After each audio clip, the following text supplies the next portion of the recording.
Hello students, welcome in Science and Technology Part 2. In previous video we have completed Science and Technology Part 2 in that topic number 6, classification of plants. Today we have started topic number 7, that is energy flow in an ecosystem.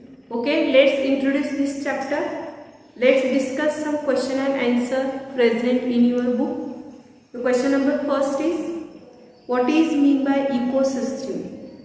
Okay, whatever living and non-living things present around us togetherly form an ecosystem. Okay, next question is, which are the different type of ecosystem? In previous classes we have studied different type of ecosystem like pond ecosystem, grassland ecosystem, desert ecosystem, etc. Next, third question, how do interaction take place between biotic and abiotic factor of an ecosystem? Okay, whatever biotic and abiotic factor present in our ecosystem, they are interact with each other, or simply they do not leave each other. For example, in pond ecosystem, there is a water is present and aquatic animals is present. For living purpose, the water is very necessary for the survival of aquatic animals. Okay, the aquatic animals are living things and water is a non-living things. So there is a deep interaction between water and aquatic animals and plants also. Okay, they do not live or survive with each other. Okay, this is the one of the example of interaction between biotic and abiotic factor. Some more examples are, human being or animals cannot live without oxygen. Okay, so oxygen is a non-living thing. We cannot live without taking a food, without taking water. These are also non-living things.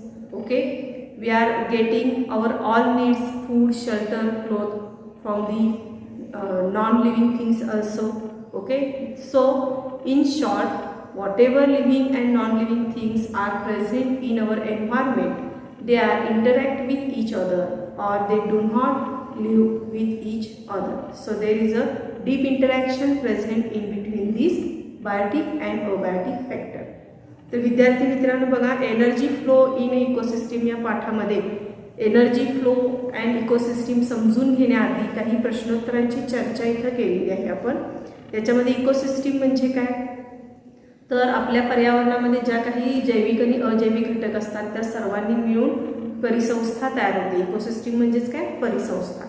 ठीक आहे. त्यानंतर दुसरं बघा, कोणकोणत्या प्रकारची परिसंस्था तुम्हाला माहीत आहेत, जसं की जलीय परिसंस्था हे एक उदाहरण सांगितलं मी, ॲक्वॅटिक इकोसिस्टीम, डेझर्ट इकोसिस्टीम हे प्रकार आहेत.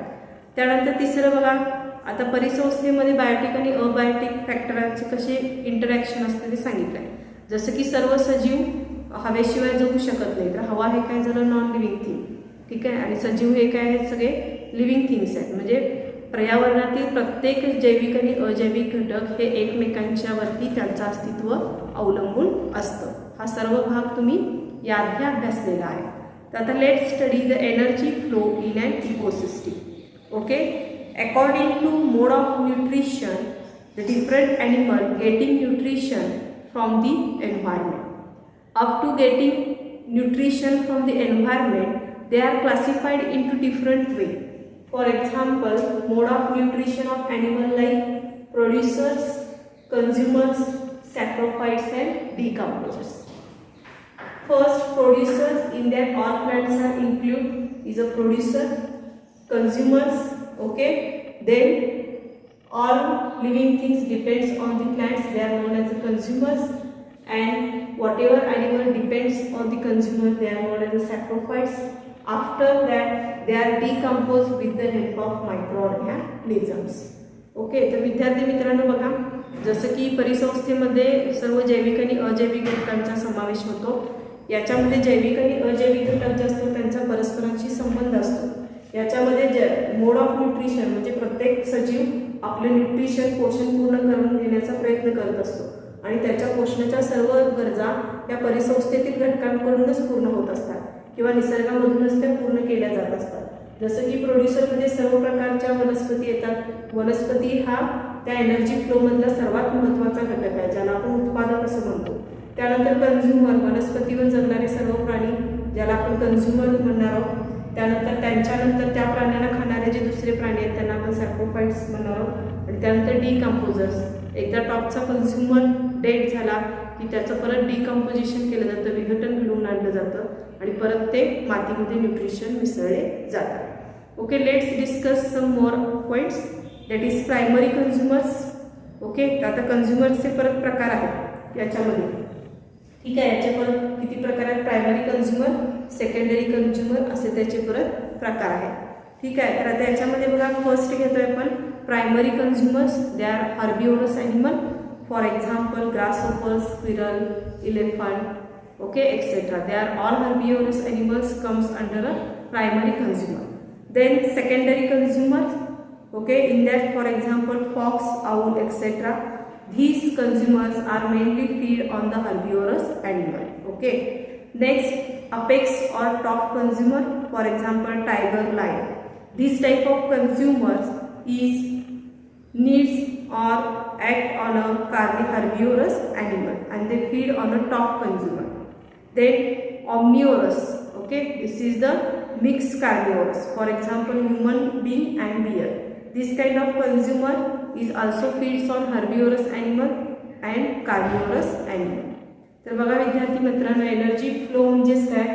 इकोसिस्टीम मध्ये जे काही जैविक आणि अजैविक घटक आहेत ते एकमेकांच्या वरती कसे असतात? अवलंबून असतात आणि त्याच्यात तेच एकमेकांच्या पासून आपल्या पोषणाच्या सर्व गरजा सजीव त्या इकोसिस्टीम मधूनच पूर्ण करत असतो. त्यामुळे हा एनर्जी फ्लो जो आहे तो एका विशिष्ट टप्प्यामधून होत असतो. जसं की त्याचं गट केलेलं आहे. प्रोड्युसर म्हणजे उत्पादक आहेत, कन्झ्युमर्स आहेत, म्हणजे त्या प्रोड्युसरवर अवलंबून असणारे कन्झ्युमर्स आहेत, कन्झ्युमरवर अवलंबून असणारे सॅक्रोफाइट्स आहेत आणि डिकम्पोजर्स आहेत. आता कन्झ्युमरचे परत 3-4 भाग केलेले आहेत. Primary consumer, secondary consumer, top consumer and omnivorous असे त्याचे प्रकार आहेत, ज्याच्यामध्ये आपण आता वेगवेगळे एक्झाम्पल्स सुद्धा अभ्यासलेले आहेत. So students, let's discuss about the food chain and food web. Students, let's discuss about food chain and food web. म्हणजे अन्न साखळी आणि अन्न जाळे म्हणजे काय हे आता समजून घेणार आहोत. जसं की या आधीच्या वर्गामध्ये सुद्धा तुम्ही फूड चेन बद्दल शिकलेला आहात. Okay student, what is mean by food chain? Look at the picture present on your screen. Here one food chain is given. That is sun. Sun is a main energy source of our ecosystem. Then with the help of sunlight, producers, that is plant, getting energy, perform photosynthesis and their development or nutritional requirement is fulfilled. After that, grasshopper is feeds on the grass. Then frog is feeds on the grasshopper. Snake feeds on the frog. Then vulture feeds on the snake.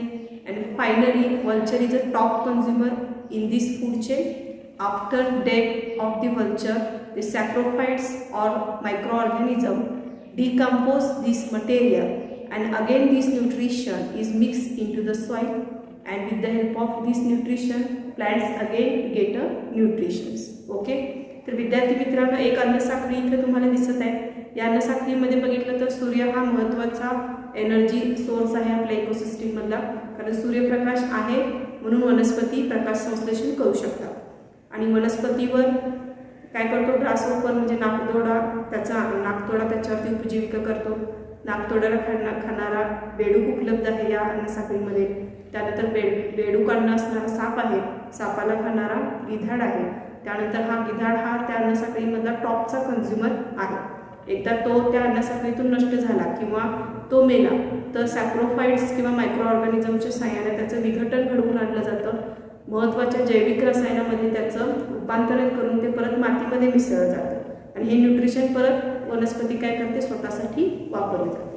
म्हणजे ही एक cyclic chain आहे, एक वर्तुळाकार आहे जे सतत आपल्या पर्यावरणामध्ये चालू राहतं. म्हणून याला फूड चेन, अन्न साखळी असं म्हटलं जातं. म्हणजे ही कंटिन्युअस चालणारी एक सायक्लिक प्रोसेस आहे ज्याला आपण फूड चेन असं म्हणतो. तर बघा फूड चेन बद्दल आता आपण आणखीन काही घटकांची चर्चा करूया. तर food chain is nothing but the definite sequence in this interaction is non as a food chain. Okay, food chain is nothing but a definite sequence or interaction between in the living and non-living things, and this is known as a food chain. आता इथे definite sequence असतो, हा महत्त्वाचा भाग आहे. जसं की ग्रासवरती depend आहे तो ग्रासहोपर. आता ग्रासहोपर हा झाला प्रायमरी कन्झ्युमर. त्यानंतर नेक्स्ट त्याच्यावरती फीड करणारा कोण आहे, फ्रॉग आहे. त्यानंतर नेक्स्ट कोण आहे, स्नेक. म्हणजे हे विशिष्ट एका पायरीतून जातं. असं कधी होणार नाही की बेडूक हा गवत खातो किंवा साप हा गवत खाणार आहे, असं कधी होणार आहे का, नाही आहे. म्हणजे प्रत्येकाची न्यूट्रिशनल रिक्वायरमेंट वेगवेगळी आहे आणि त्यानुसार फूड चेनमधला प्रत्येक घटक हा दुसऱ्या घटकाचा काय आहे, अन्न आहे, ज्याला आपण प्रेन प्रिडॅटर रिलेशनशिप असं म्हटलं जातं. ओके, म्हणजे हा डेफिनेट सिक्वेन्स असतो आणि त्या डेफिनेट सिक्वेन्सच्या थ्रूच ते अन्न साखळी काय होत असते, तयार होत असते. त्यानंतर नेक्स्ट बघा, generally in the one food chain there is 4 or 5 links are present. आता जनरली त्याच्यामध्ये 4 किंवा 5 घटक असतात. जसं की आता ही जी अन्नसाखळी पाहतात त्याच्यामध्ये किती घटक आहेत बघा, वनस्पती आहे, नाकतोडा आहे, बेडूक आहे, साप आहे आणि त्यानंतर वल्चर आहे. 5 मुख्य घटक आहेत. सॅप्रोफाइट्स हा प्रत्येक अन्नसाखळीमधला आणि डिकम्पोजर्स हा प्रत्येक अन्नसाखळीमधला ठरलेला घटक आहे, प्रोड्युसर आणि सॅप्रोफाइट्स. तर प्रोड्युसर, सॅप्रोफाइट्स आणि डिकम्पोजर्स सोडला तर राहिलेले जे लिंक्स फूड चेनमध्ये असतात एकतर ते 4 घटक असतात किंवा 5 घटक असतात. Means in short the food chain start with producers, that is plant, and ends with decomposer, and in between producer and decomposers there are 4 to 5 living organisms are present and this food chain is completed. Okay, next, many food chains are comes to form a food web. Okay, many food chains are present in our environment and they make a food web. It is not necessary only frog is feeds on a grasshopper. The birds are also feeds on grasshopper. Some more animals are also feeds on grasshopper. It is not necessary only snake is eat frog. Some other animals is also present in our environment which feeds on a frog. So this chain goes on complicated and make a web-like structure, and so it is called as a food web. तर आता अन्न जाळं आणि अन्न साखळीमध्ये काय फरक आहे विद्यार्थी मित्रांनो, तर अन्न साखळीमध्ये एक कंटिन्युअस सायक्लिक प्रोसेस आहे, ज्याच्यामध्ये प्रायमरी कन्झ्युमर आहे, सेकंडरी आहे, टर्शरी आहे, त्यानंतर अपेक्स कन्झ्युमर आहे. परंतु अन्न जाळीमध्ये काय होतं की एकाच प्राण्याला खाणारे अनेक प्राणी निसर्गामध्ये उपलब्ध आहेत. मग अशा वेळी ही अन्न साखळी गुंतागुंतीची होते, एक जाळं तयार होतं, म्हणून त्याला फूड वेब असं म्हटलेलं आहे. थोडक्यात हे आपण एका उदाहरणाद्वारे समजावून घेऊ शकतो. बघा, जसं की आता आपण एक फूड चेन काढलं, जसं की प्लॅन्ट, ठीक आहे. त्यानंतर आपण घेऊया ग्रासहोपर,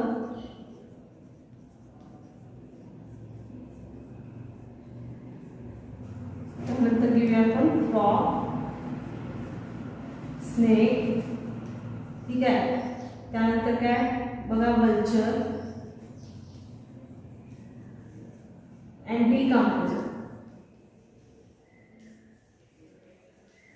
त्याच्यामध्ये प्रत्येक अन्नसाखळीमध्ये डिकम्पोजर्स हा असणारच आहे आणि प्लांट असणार आहे. त्याच्यामध्ये एक तर 1, 2, 3, 4 लिंक्स असतात किंवा 5 लिंक्स असतात, म्हणजे 4 किंवा 5 सजीव असतात. आता ही झाली साधी फूड चेन. तर फूड वेब म्हणजे काय, तर ग्रासहोपरला खाणारा फक्त फ्रॉग आहे का, नाही आहे, दुसरे पण काही ॲनिमल्स आहेत, बर्ड्स आहेत, ठीक आहे, ते सुद्धा त्याला खातात. आता फ्रॉगला खाणारा फक्त स्नेक आहे का, नाही आहे, काही अदर ॲनिमल्स आहेत ते सुद्धा त्याच्यावरती फीड करू शकतात,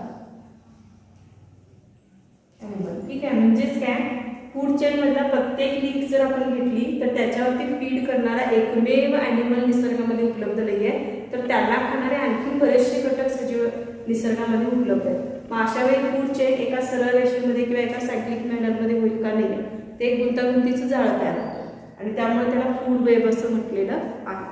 तर आता बघा विद्यार्थी मित्रांनो, फूड वेबबद्दलच आता आपण आणखीन एक माहिती जाणून घेऊया. जसं की याच्यामध्ये बघा दिलेलं आहे, एक ॲक्टिव्हिटी बेस्ड क्वेश्चन दिलेला आहे. Look at the picture present on your screen. In this the various living organisms are given and you have to solve this given question. Okay, let's discuss this question and answer.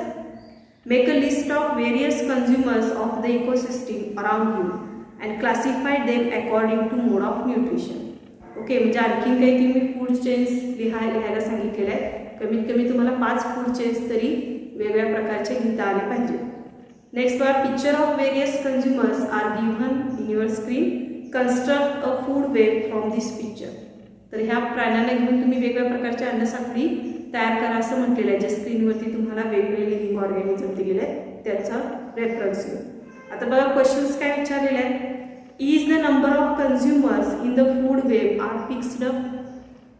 No, there is no fixed consumer present in the food web because each and every organism feeds on or having a different predators of more organisms. तर इथे एकच consumer आहे का? नाही आहे. तर प्रत्येक प्राणी हा एकापेक्षा जास्त प्राण्यांचा काय आहे? आहार आहे. त्यामुळं पहिल्याचं उत्तर काय येणार आहे? फूड फिक्स आहे का कंझ्युमर? नाही आहे, त्यामुळे नो. नेक्स्ट बघा, what will be the effect of an ecosystem if only one type of organism in it from the food for several different consumer in that ecosystem. So these organism will be diminished or extincted. आता या प्रश्नाचा अर्थ काय म्हटलेला बघा, जर अन्नजाळ्यामध्ये एकच असा प्राणी आहे की जो अनेक प्राण्यांचा काय आहे? अन्न आहे, तर अशा वेळी काय होईल अन्नसाखळीमध्ये? तर जो एकच प्राणी आहे जो बाकी सर्व प्राण्यांचा अन्न आहे तो प्राणी नष्ट होईल किंवा ते अन्न मिळवण्यासाठी काय होईल? त्या प्राण्यांच्यामध्ये कॉम्पिटिशन क्रिएट होईल आणि कॉम्पिटिशनमध्ये जो ॲनिमल स्ट्रॉंग असेल तोच टिकून राहील. ठीक आहे. म्हणजे बघा, ग्रास उदाहरणार्थ द्यायचं झालं तर एक ग्रासहोपर आहे. ग्रासहोपरला खाणारे 4 वेगवेगळ्या प्रकारचे कंझ्युमर्स आहेत. तर ग्रासहोपरला खाण्यासाठी त्या कंझ्युमर्समध्ये अन्न मिळवण्यासाठी स्पर्धा निर्माण होईल. व ज्या स्पर्धेमध्ये कोण टिकेल? जो स्ट्रॉंग आहे तो अन्न मिळवेल आणि टिकून राहील आणि बाकीचे प्राणी काय होऊ शकतात? इकोसिस्टीममधून एक्सटिंक्ट होऊ शकतात, नामशेष होऊ शकतात. So it is a very difficult for our environmental balance. Third question, Y is balance or equilibrium necessary in the food web? तर अन्न साखळीमध्ये बॅलन्स राहणं का आवश्यक आहे? Because if the balance is not found then some animals are totally extincted or diminished. For this purpose our ecosystem is imbalanced and food chain is also disturbed. तर या पर्यावरणामध्ये किंवा ह्या इकोसिस्टीममध्ये बॅलन्स असणं का आवश्यक आहे? बॅलन्स नसेल तर बघा अन्नाचा तुटवडा निर्माण होऊ शकतो आणि ज्यांना अन्नाचा तुटवडा निर्माण होईल तो कंझ्युमर त्या इकोसिस्टीममधून पूर्णपणे नामशेष होऊ शकतो आणि तो नामशेष झाला तर त्याच्यावरती अवलंबून असणारा पुढचा घटक काय होऊ शकतो? नामशेष होऊ शकतो. कारण हे सगळ्यांच्यामध्ये इंटरॅक्शन आहे. प्रायमरी कंझ्युमर नष्ट झाले तर त्याचा परिणाम सेकंडरीवर होणार आहे. सेकंडरी कंझ्युमर नष्ट झाले तर पुढे टर्शरी आणि टॉप कंझ्युमरवरती सुद्धा त्याचा परिणाम होणार आहे, कारण हे फूड चेन आहे. त्यामुळं अन्नसाखळीमधला किंवा अन्नजाळीमधला एक घटक जरी नष्ट झाला तरी पूर्ण फूड चेन आणि फूड वेब डिस्टर्ब होऊ शकतोय की ज्यामुळे पर्यावरणाला धोका निर्माण होऊ शकतो. So student, let's discuss one new point, that is the energy pyramid. Students, next point is energy pyramid. Okay, what is mean by pyramid? Look at this is the triangular shaped structure. Okay, this is known as a pyramid. Or in history, all of you see about what is meant by pyramid. It is a triangular shaped structure. In that, the base is occupies more space and upper portion is less. Okay, as compared to the base, it is a pyramid, means a triangular shape. Means in that we have to consider a trophic level. What is mean by trophic level? Each level in the food chain is called as a trophic level. Okay, whatever levels present in the food chain, and these each and every levels present in the food chain is known as a trophic level. For example, in the food chain, plants present, herbivorous, carnivorous and omnivorous are present.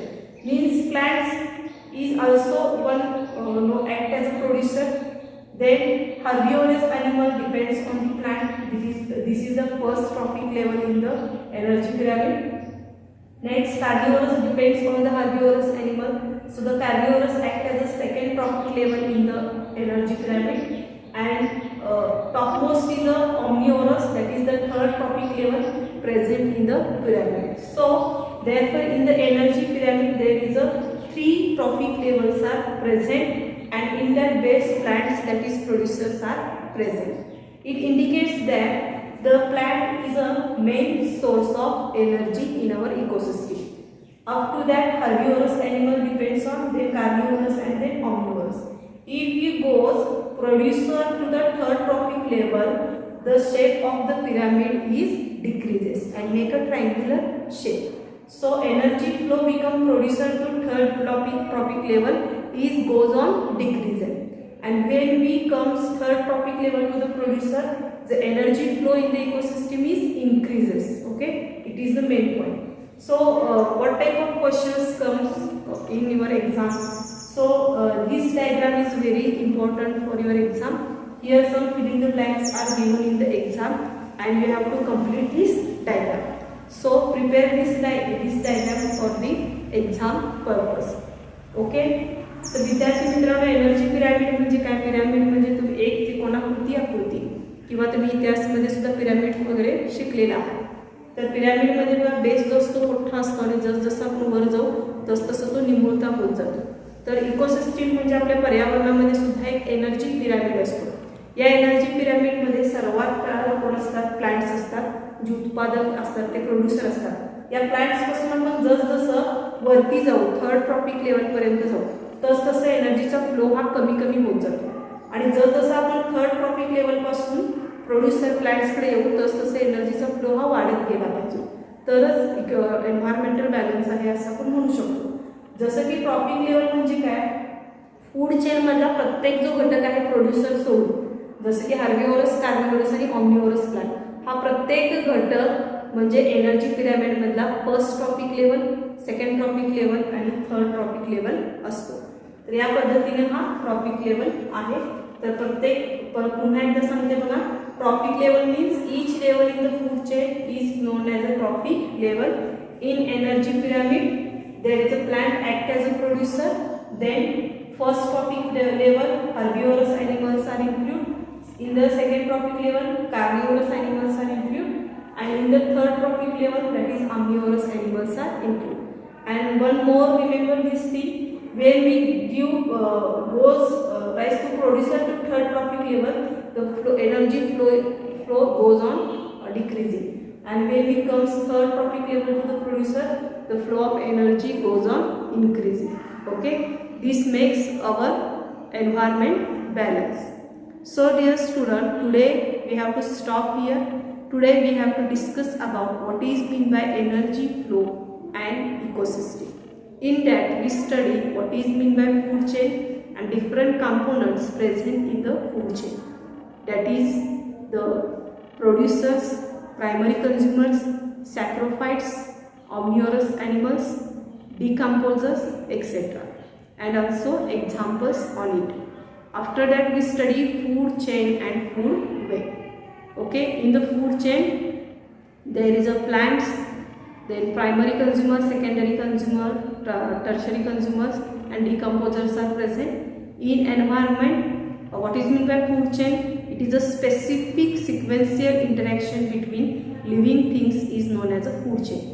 In environment, different food chains are comes together and make a web-like structure, and this is nothing but a food web.